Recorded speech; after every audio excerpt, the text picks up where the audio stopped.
In this video, we've compiled the worst employees ever on Undercover Boss. Without further ado, let's get started. Number 7. Bernd Bodal of American Seafood. My name is Bernd Bodal, and I'm the CEO of American Seafoods. At American Seafood, we catch fish and process fish. I'm a fisherman that became a CEO of American Seafood, but I've always had a lot of confidence, and I think American Seafood by far is the #1 fishing company in the world. It's going to be exciting to go back on the boat. Am I nervous? No. You know, I have years of experience and I still feel confident. I've been with the company almost from the beginning, and we've been very successful. But our goal is to continue to grow and get bigger. While going undercover, I will be posing as Bjørn Pedersen. I will be looking for opportunities to increase efficiency to make the company more profitable. My co-workers will be told they're involved in a reality show called American Dreams. Bernd Bodal, a Norwegian immigrant and CEO of American Seafoods, goes undercover as Bjørn Pedersen, posing as an immigrant chasing the American dream. What he doesn't expect is to come across one of the worst examples of poor judgment from his own staff. Today, I'm at American Seafood's processing facility in New Bedford, Massachusetts, before I go to Alaska on one of our ships. I'm going to be working as a maintenance manager. Where do I find John? John? Hi.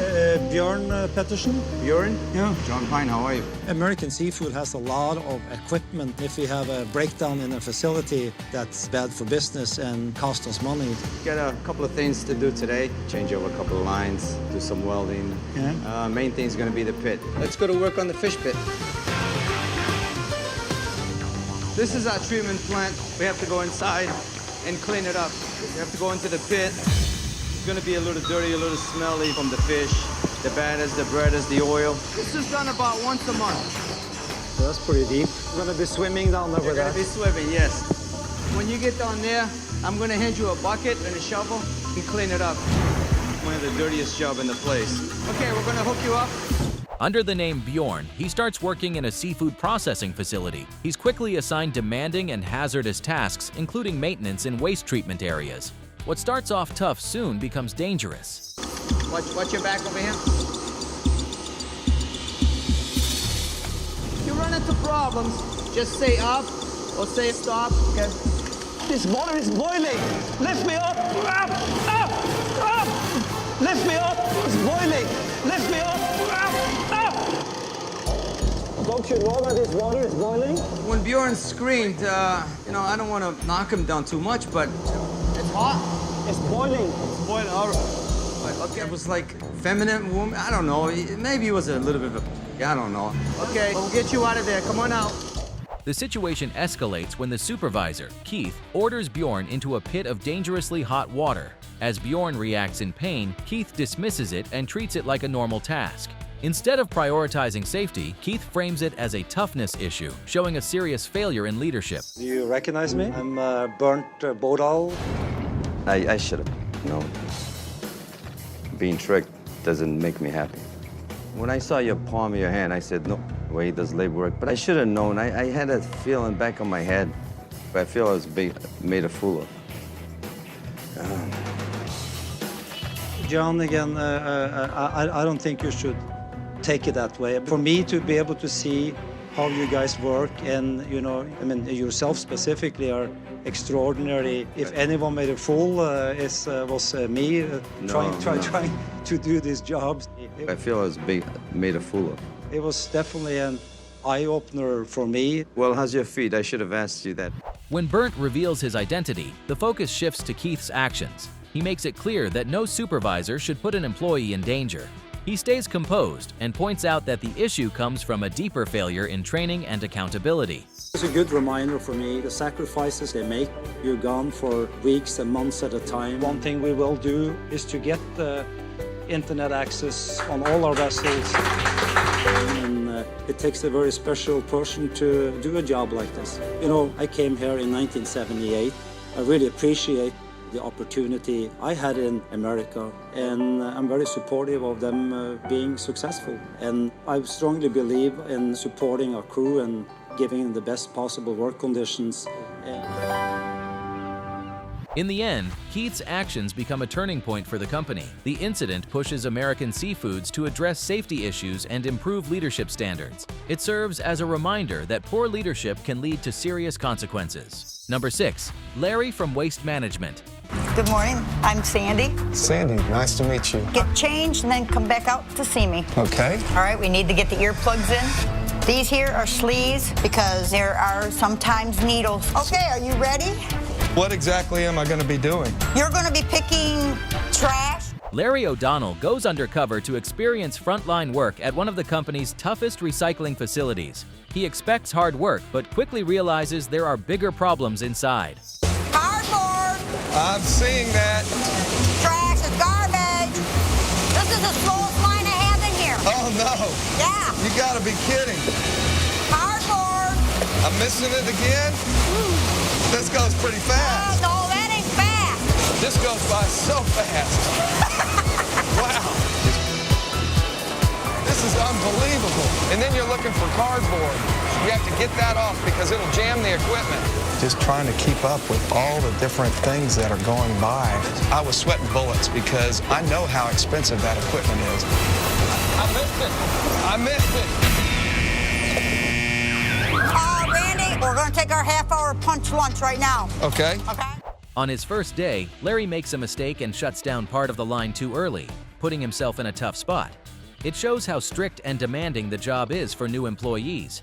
Some big piece of cardboard or something got in there. I tried to grab it. It was way out there underneath a bunch of trash, and I saw the corner of it, and I missed it, so I paused. I hope I didn't mess something up. I don't think I'm very good at this job, so that's a little frustrating for me.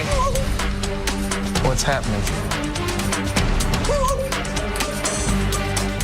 During lunch, the tension rises as Larry tries to explain his mistake, but his coworkers aren't convinced, leaving him feeling the pressure of being the new guy on his first day.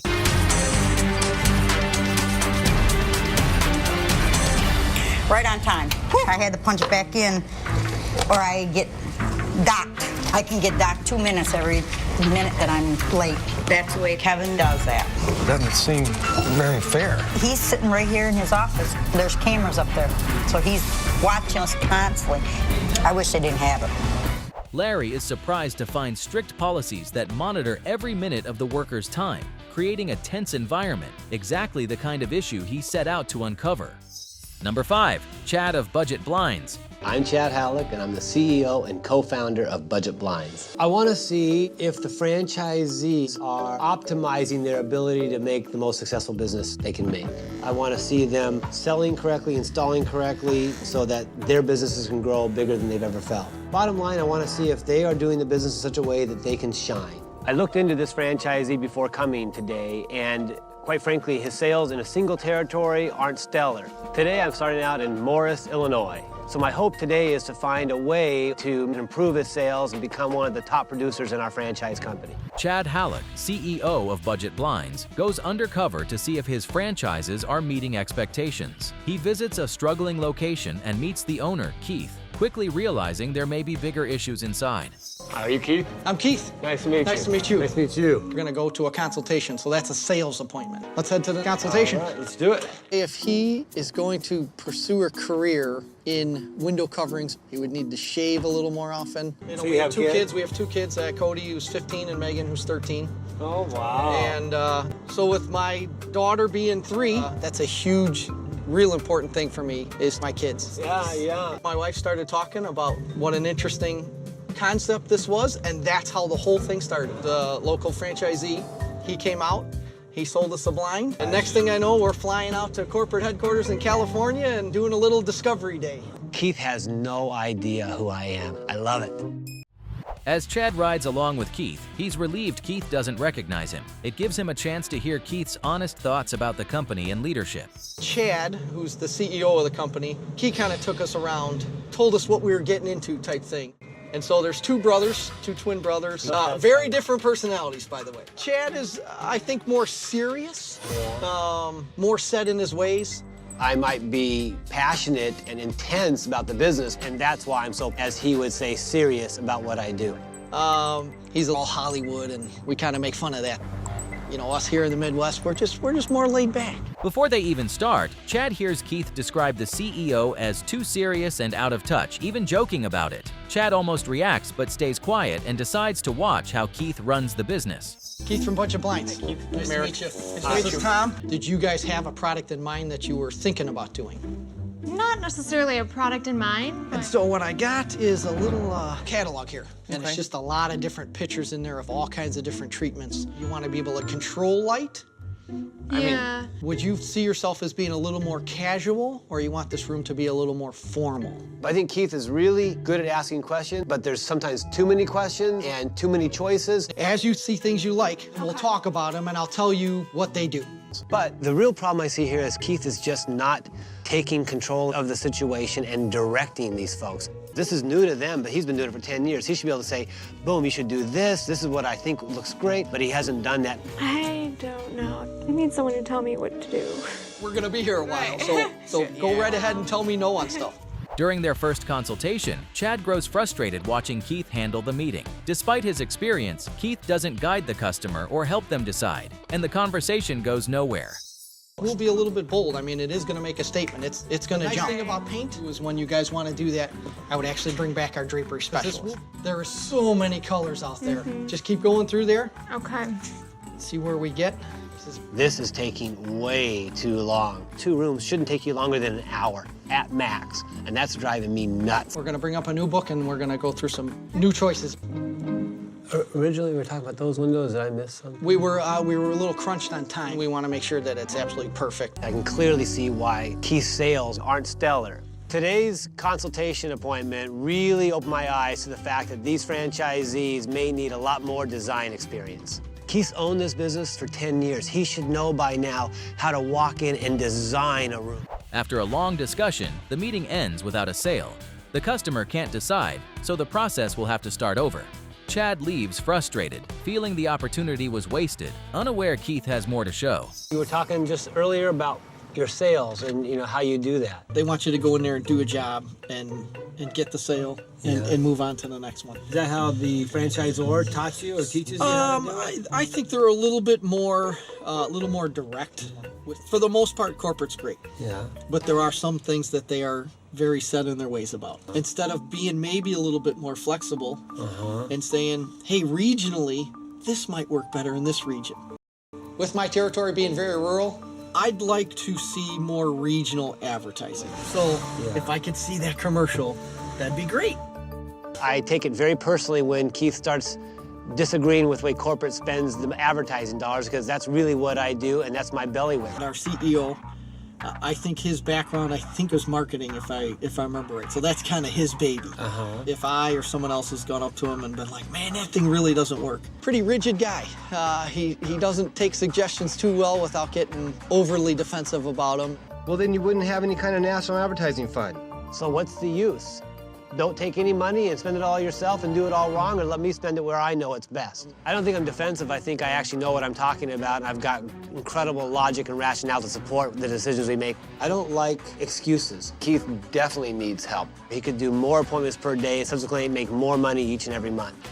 I just noticed the time here, so it looks like we got to get to the next appointment. Hang on to your coffee, and we're going to get going. Chad listens as Keith talks about his issues with the company, including complaints about how marketing is handled, without realizing he's speaking to Chad himself. Chad grows frustrated but stays quiet, choosing to listen and learn more. Hi, Maris. I'm Tom. I think you're training me today. It's nice to meet you. Nice to meet you, too. We're going to do an installation. Here we are. So if anything, just follow me and follow my lead. Hi. We are here to do your installation. I wanted to introduce you to Tom. He's going to be working with me today. Wonderful. Nice to meet you. Then I'll do the first installation. You'll watch me, and then you can do the next one. Oops. Sorry about that. So it's going to be a couple of inches in from the sides on both places. Now it's your turn, Tom. Okay. You know, I think this was Tom's first time working with a drill and some screws.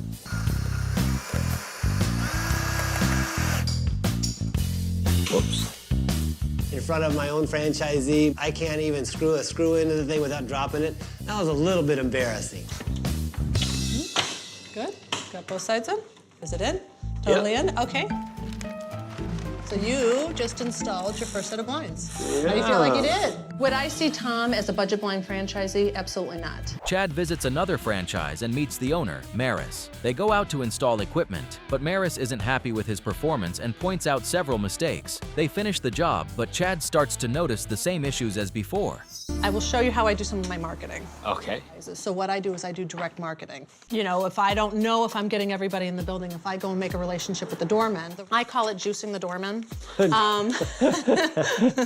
The resident owners are gonna look to that doorman as someone to ask. Here's 20 bucks, thank you so much. You grease them. Oh, I grease them. I call it juicing them. Juicing them. I juice my doorman. Maris seems to be a hustler. I think she's really created her own way of approaching this marketplace, and I can tell it's working. But I think they should do a better job in terms of local advertising. Our corporate office does a really great job in terms of advertising. Living here, I know what my customers are looking for, and someone sitting in an office in California can't tell me what Chicago's up to. Yesterday, when Keith brought up the National Advertising Fund, I got a little defensive. You know, so we spend a lot of money giving our corporate office on advertising, but I don't feel like it's really being capitalized. We're all pooling in our money to the corporate office. Why can't we have some control locally? But after now hearing about it a couple times, I've really got to go back and rethink how this whole thing should work. As Maris talks about the business, she explains that the company's advertising isn't reaching local customers. It sounds familiar to Chad, reminding him of what Keith said earlier. He starts to realize he may have been too defensive and begins to see a bigger issue in the company. Maris, let's talk about the National Advertising Fund. I actually heard from another franchisee while I was undercover. Yes. They didn't know how that money is being spent. Both you and another franchisee talked about this whole idea of a regional or local campaign. Yeah. And we're gonna do a Chicago regional campaign. We're gonna sit you folks down, and we're gonna kind of have a little committee that's going to, I'll facilitate it. How do you like that so far? So far, we're good. So far, we're good. So far, we are so good. If I can make you happy, then I could probably make anybody happy. Would you agree with that? This makes it so much like one huge stress level off of my shoulders. Like, Hey, Keith. You feel a little off guard right now? A little off guard, yes. As soon as I heard you knocking the National Advertising Fund, I do get defensive. So there's twin brothers. There are, yeah. Twin brothers, my brother Brent. Yeah. And I'm this intense, don't listen, serious person. And then I'm gonna facilitate it personally so that we can get everybody to land on an answer that we can actually execute. And I think you're gonna find that it really isn't that difficult to improve. I like that. During the reveal, Chad hears the franchise owner's honest feedback about the problems they face. He takes it seriously and agrees to rethink the company's marketing. In the end, he realizes some of the biggest issues may have started with him. Number 4, Jane Grote from Donato's. I'm Jane Grote-Abel, and I'm the chairwoman of Donato's. I think it's gonna be a challenge for me to go undercover. I'm kind of the face of the company. It's gonna be extremely hard to disguise me. So being able to go into the store in this disguise is my chance to find out whether or not our mission is alive. They have to be respectful, they have to be courteous, they have to drive within the guidelines of the law because they're representing Donato's out on the road. Today I'm at our campus location at The Ohio State University, and I'm gonna be working as a delivery driver. Hi, is Aaron here? Hey, how's it going? That's me. Oh, hi. Hey, nice to meet you. We've actually got a couple deliveries that are up now. Grab the ticket, take the bag up here. So they put all the deliveries up here? Yeah, and then we're just out the door. Okay. And when we get up there, it's gonna be fast. We gotta grab the pizza and we gotta get up to the door. I don't think he has any idea who I am. All right, so come up and watch what I do. Okay. We gotta run up here. What's up, Mark? How you doing? Good, how are you? I'm pretty good. All right, here's your pizza. Paid with cash? Yep. All right, cool. Here you are. All right, thank you. I love that Aaron had a really great customer service balance with speed. Thank you, appreciate it, Mark. All right, you have a good one, thanks. And I still don't think he suspects a thing about who I really am. Jane Grote-Abel, chairperson of Donato's Pizza, goes undercover as a delivery driver and is trained by Aaron. She's impressed by how he balances speed with good customer service, but soon realizes there's more to his story. All right, now I'm actually gonna have you handle this one. So when you get in there, you're gonna wanna set all that food down to make sure you don't tip it over while you're opening the bag. All right, so I'm gonna give the customer a call again. My phone's in my car. Oh my gosh. I just said, hi, I'm Jane. Hi, did you order Donato's? Yes, I did. Hi, I'm Jane. Nice to meet you. Not even thinking about it. Kathy's clearly never delivered a pizza in her life. She was not very good the first time around. She was slow. Okay, that'll be 80, 83, 21. She was very unsteady, very uneasy, clearly nervous. I'm gonna need her to step it up for these next few deliveries because I'm gonna get her to be the best delivery driver that she can be by the end of this night. Jane's first delivery almost exposes her cover. The situation gets awkward, but she manages to stay in character and complete the delivery. All right, so I'm gonna be a little harder on you this time. Okay. I am going to time you. So let's run up faster. Just come through the brush. Come through the garden. Go through the garden. Let's just guess it's this one. Did you order a large pizza? I did. All right, now run, come on. I can't, I have to go this way. Come on, quicker. We're at 1 minute and 8 seconds. That was good, right? That was epic. That was I can go down the sidewalk. That was really good. Aaron's a perfect picture of what a delivery driver is. Jane adjusts quickly to the job, handling the pressure and keeping deliveries moving. Things seem to be going smoothly until she learns something concerning about Aaron. Delivering on campus is fun though. Like I have a really good time doing it. A lot of people smoke pot. I can't think of another time I've been this disappointed. When you see so much hope and potential in someone, it feels like betrayal. Not only is it just not safe, it's illegal. I want to take off my disguise and fire him right then. It's just one of the perks. But that concerns me, though, because then you get back in your car and you drive, and you can't do that. Are you against that? I am really against it. I'm sorry. I want to express to him how serious this is, and it's illegal, and it's just not okay. Maybe it's not a big deal in his world, but he put a lot of people at risk. All right, well, we'll talk about this more on the way back. Oh, geez. All right, let's go. Come on. You actually did a really... Should I drive back to the store? Should you drive back to the store? Kathy got pretty angry with me, kind of lectured me like a mom. Kathy needs to hit the bong and just chill out for a bit. I don't do it often. I got a little nervous. Jeez, what do you think? I was just smoking in the store and then I just went out on the road? I'm really angry. He jeopardized our entire company, not just that store, but all of our franchise partners. He puts everybody at risk by being out on that road under the influence. Do you think if your bosses know, they would fire you? No. But he does his job very well. He's a very good driver. I'm not sure what I'm gonna do. When Jane learns more about Aaron's background, she's disappointed. The employee she admired has been involved in illegal activity. During the reveal, she confronts him and prepares to take action. Aaron, when you told me you smoked pot on the job, I've never been so angry in my life. You did it while you were at Donato's working. You're upset with me? I'm very upset. I can't believe you would in your Donato's uniform. That's illegal. I apologize for that. Well, you know I have to let you go as a delivery driver. Jane makes a difficult decision and initially tells Aaron he's fired. But moments later, she changes course and offers him another option, a deal that could change his life. But I want to make a deal with you because I do like you. You do a lot of the right things and the importance of the customer and calling them by name and engaging. And you're fast on your feet and you were concerned about checking the order. So I'm going to give you a second chance. You can come back and work in the kitchen. If you can take a drug test in 30 days. Okay. Don't let me down.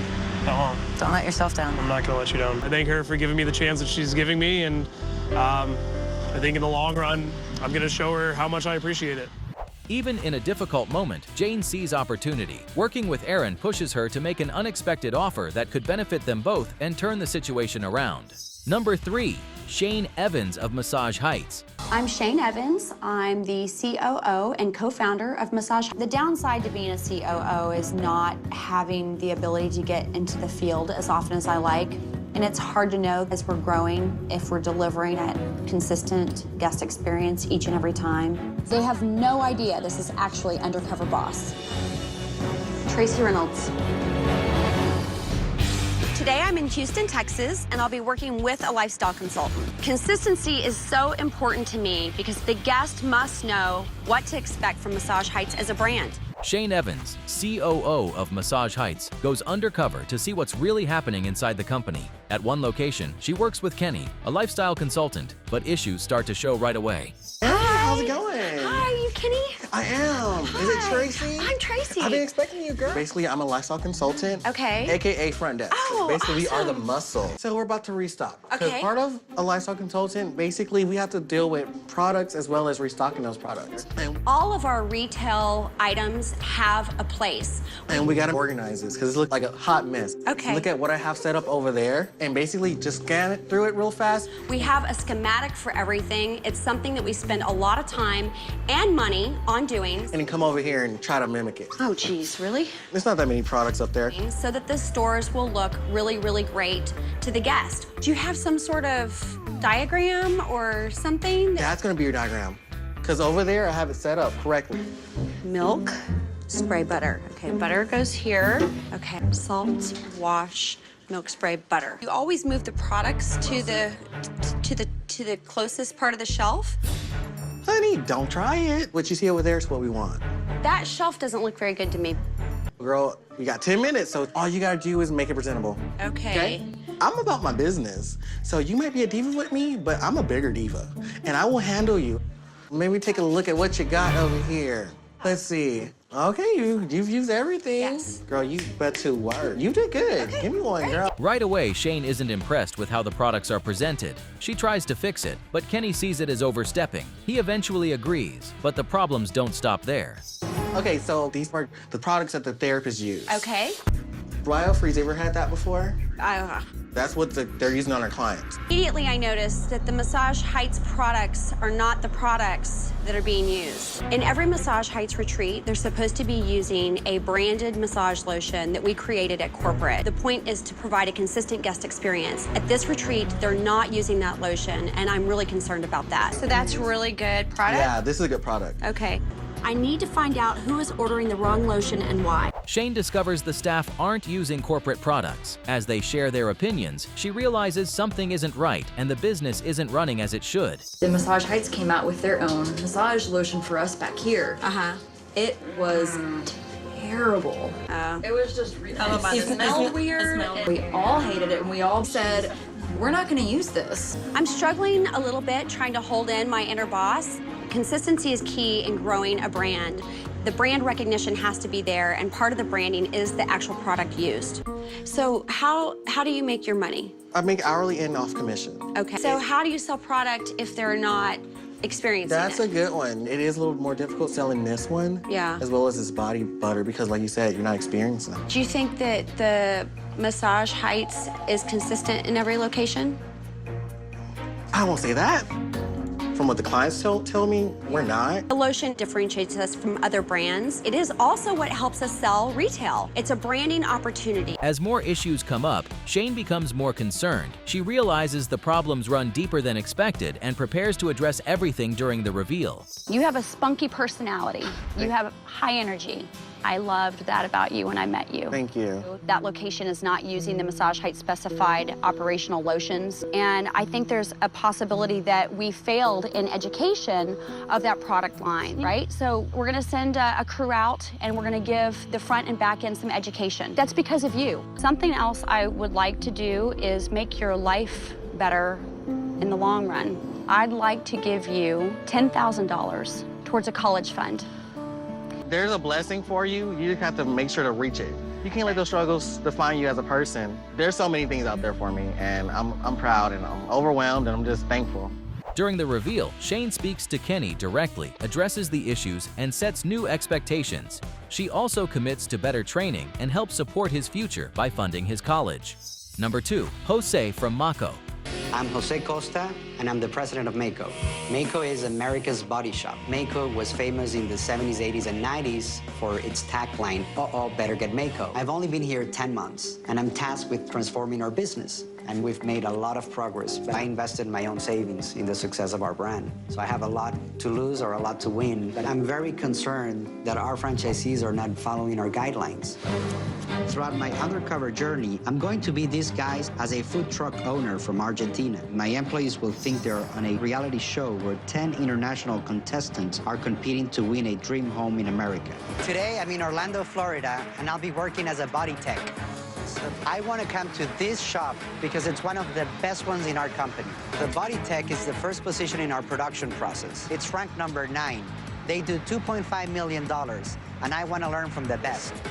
I'm really nervous. I'm going to screw up. Today, it's going to be a real test. I have never been a body tech. I've actually never done any type of work similar to this. I'm looking for Jim. Hey, are you Jim? Yes. Hey, how are you, man? Alberto. Hey, Alberto, you're going to be my victim today, huh? Sounds good. When I first saw Alberto, I was shocked. I was expecting a younger person, but everybody gets a chance. What I do around here is I'm an auto body tech. What I do is I repair the dents. I grab the paperwork, and I'll go around and circle it. Then you have left rear door dings. Now it's got some repair time on this fender. You get a half an hour to fix that. So this will take you more than a day? No, it better not. Time is money, time is money. If you want to make more, you have to work more. I work on commission. I do not get paid hourly. You don't have a salary? That's correct. Jose Costa, president of Mako, goes undercover to see if standards are being followed at a franchise 10 months after opening. He meets Jim, who guides him through the process. Let me show you how to fix a ding. This is a dual action sander. You have to scuff up the surface so that the Bondo will stick to it. You got this one here. So after we sand the area where the dent is, we're gonna apply some Bondo. We're gonna sand the Bondo down until it's flat. Now, what I'd like you to do now is take the sander and let's try to do these two. Well, 3. I'm a little worried. Like I said, time is money, you know what I mean?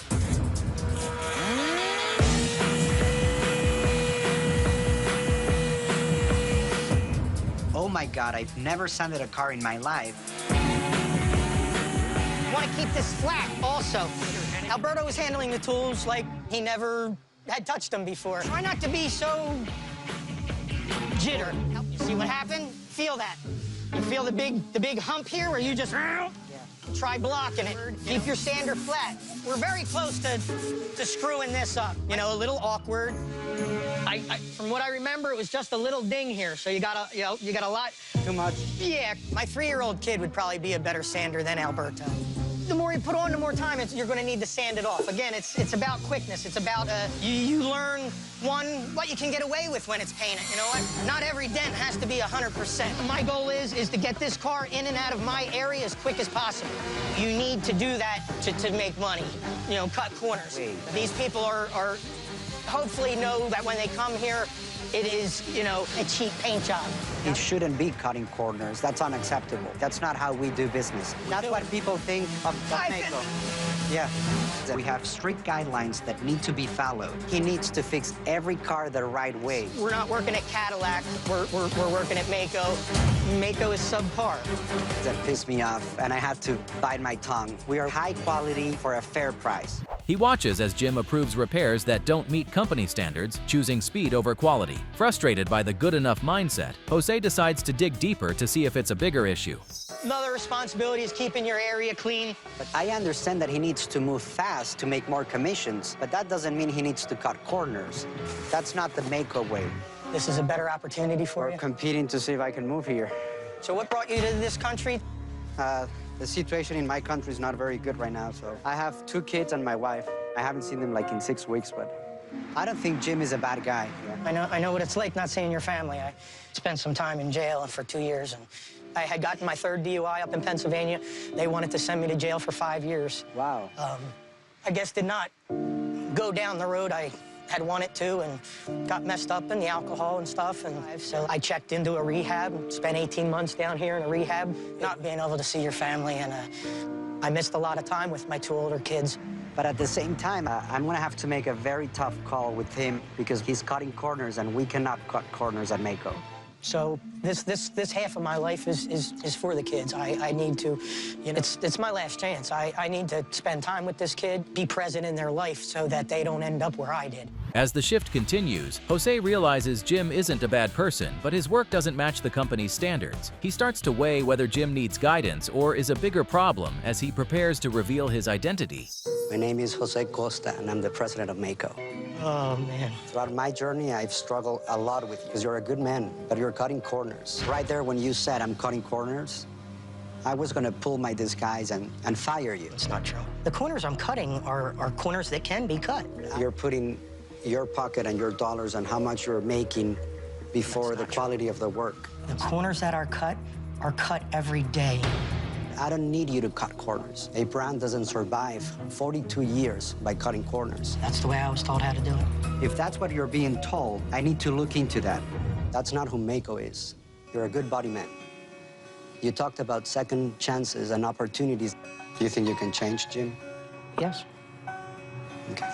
So I'm going to give you 30 days to improve and show me that you can meet our standards. I'll follow up with you in 30 days and I hope I see a change. Thank you. Hopefully they'll see a difference in me. Jose chooses mentorship over termination. Instead of firing Jim, he gives him a chance to improve through proper training, showing that investing in employees can lead to better results. Number 1, Stacy of Second Cup. I really want to learn what the front line is like. It's something that's very warm and unique about us. Not only are we serving these great beverages, and that's how we think we can win against some of the other players that are in the market, frankly. I've decided to go undercover for the next week. You know, maybe that'll give us some understanding as to what it is about our frontline employees that are making some cafes more successful than others. I'm going undercover as Ann Harrison. I hope to look quite different from what I look today, and a husband, and I'm going back into the workforce. And I'm a stay-at-home mom with 2 daughters, 14 and 17-year-old. Stacy Mowbray, CEO of Second Cup, goes undercover to see if the coffee company that cares rebrand is actually being followed, but quickly finds a different reality on the front line. Here's the first problem. You can't even see our signage. There's scaffolding everywhere. This is not how we want to represent our brand. The sales are quite low here, and I need to figure out whether there's an operational issue here or whether there's some other issues and we're indeed going to have to close this cafe. Stacy Mowbray arrives at an underperforming Second Cup location in Toronto's Queen West district and immediately notices something isn't right. With the signage blocked by scaffolding, she starts questioning whether the problems here can even be fixed. Okay. This one is the espresso grinder, so I put it in, but it's not working. This is also leaking, so you have to be very careful with it, because sometimes this snaps out, and then you can get hot grinds. Coffee. I want you to, when you push your double shot, to hold this. Okay, so it's not clicking into place. Yeah, it doesn't get... Yeah, it doesn't have that white stuff on it. We're not delivering 100% of our very high standard, and that is a problem. Stacy meets the manager, Lynn, as she begins training, but things quickly go wrong. Stacy struggles with a faulty espresso machine that's leaking and not locking the portafilter properly. As the shift continues, Lynn shares that the situation has already become a safety concern for staff. It's very quiet in here. It's not very busy. I don't know why it's as slow as it is. Lynn's a manager on 2 stores, and that's fairly unusual. Even the scaffolding, I understand it's slower now than it was, but it still hadn't reached its potential, I don't think. What are you doing about the machines that aren't working? Or I've given home office a list of the things that need to be looked at because they're dealing with equipment that's not working. The frustration level at this cafe is extremely high. Hopefully, that'll be addressed. After I've put in a list of what I need, I have to wait for somebody to get back to me to let me know if it's going to happen or not. Lynn explains she's managing 2 locations just to keep things running. At the Queen West store, low morale and broken equipment, still not fixed by head office, are causing frustration. As more customers come in, the problems start to grow. And then I'm going to go like this, gentle. 1 pump of white chocolate syrup. One's ready for you over here. Here's the other one. You're right. Doesn't feel very warm. It's not as warm as it should be. Okay. I felt terrible giving that customer a lukewarm espresso. But you're okay with this being? Okay. I cannot let any guest, even though he appeared to be somewhat satisfied, that's not acceptable. As customers arrive, Stacy helps Lynn prepare drinks but quickly realizes the machine is affecting quality, with espresso coming out lukewarm. Frustrated, she serves drinks below standard while noticing the pressure Lynn is under. Is that often that you go home stress intense? You can see that Lynn's under a lot of stress right now. Yes. And, you know, it's partly the 2 cafes, it's a long hour. But a lot of it is my fault. I put a lot of pressure on me. Lynn's very dedicated, very loyal, you can tell, and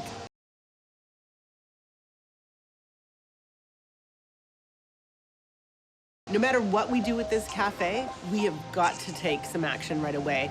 Stacy watches as Lynn struggles with long hours and the pressure of managing 2 locations. It becomes clear that urgent action is needed to fix the deeper issues in the store. It was great working with you, Lynn.